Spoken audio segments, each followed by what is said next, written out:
Magandang umaga, narito ang update ukol sa magiging lagay ng ating panahon.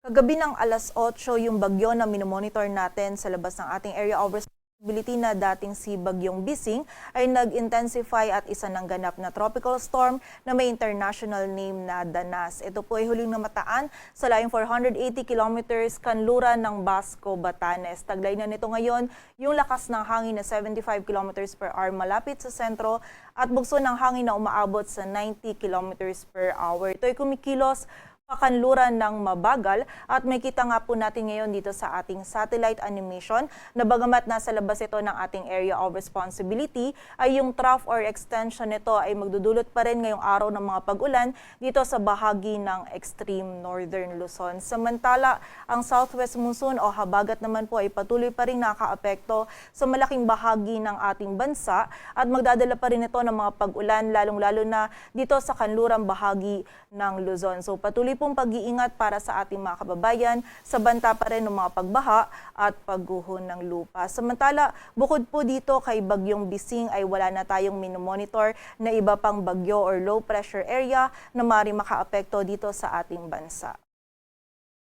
At kagabi nga ng 11 p.m. ay nagpalabas din po tayo ng Tropical Cyclone Advisory ukol dito kay Bagyong Bising kung saan may kita natin dito sa ating latest forecast track analysis na ngayong umaga generally si Bagyong Bising ay kikilos pakanluran ngunit within the day din po ay magiging mas pahilaga na yung pagkilos nito and mamayang gabi ito ay liliko or kikilos naman pa northeastward or hilagang silangan patungo dito malapit sa area ng Taiwan. And mula nga po mamayang gabi hanggang sa mga susunod na araw ay magpapatuloy po yung pagkilos nito pa northeastward and by Monday early morning posible po itong pumasok muli sa loob ng ating area of responsibility. Ngunit may kita po natin dito sa ating forecast track na by that time is magiging malapit po ito dito sa may northwestern boundary ng PAR. So within the same day din po or by Monday afternoon ay lalabas na muli ito dito sa loob or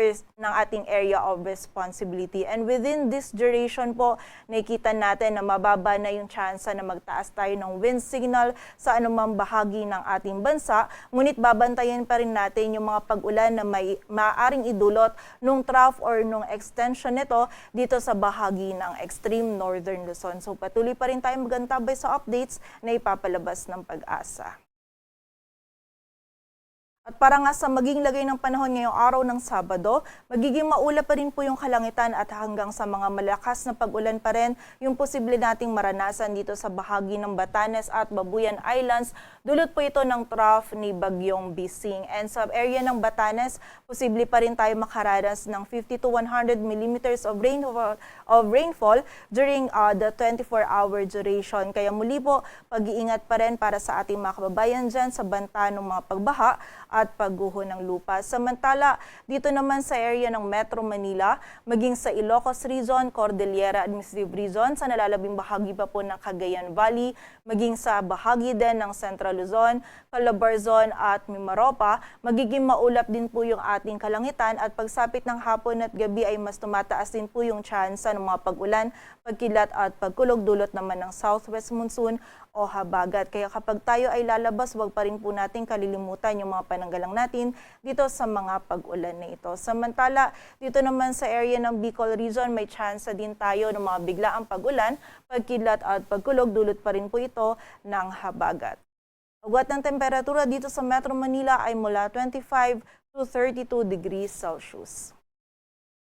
Samantala sa buong bahagi naman ng Visayas at Mindanao ngayong araw ay magiging bahagyang maulap hanggang sa maulap yung ating kalangitan. Meron pa rin tayong posibilidad ng mga isolated o yung mga biglaang pag-ulan, pagkilat at pagkulog lalong-lalo na yan sa hapon at gabi, dulot pa rin po ito ng habagat. And yung mga regional offices natin, patuloy pa rin po sila nagpapalabas ng mga thunderstorm advisories or mga babala ukol sa mga pag-ulan na ito. Agwat ang temperatura sa Cebu ay mula 26 to 32 degrees Celsius at sa Davao naman ay 25 to 32 degrees Celsius.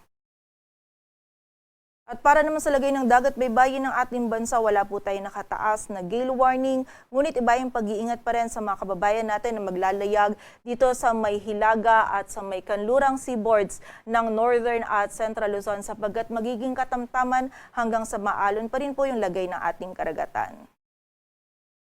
Dito sa Metro Manila, ang araw ay sisikat mamayang 5:32 ng umaga at lulubog mamayang 6:30 ng hapon.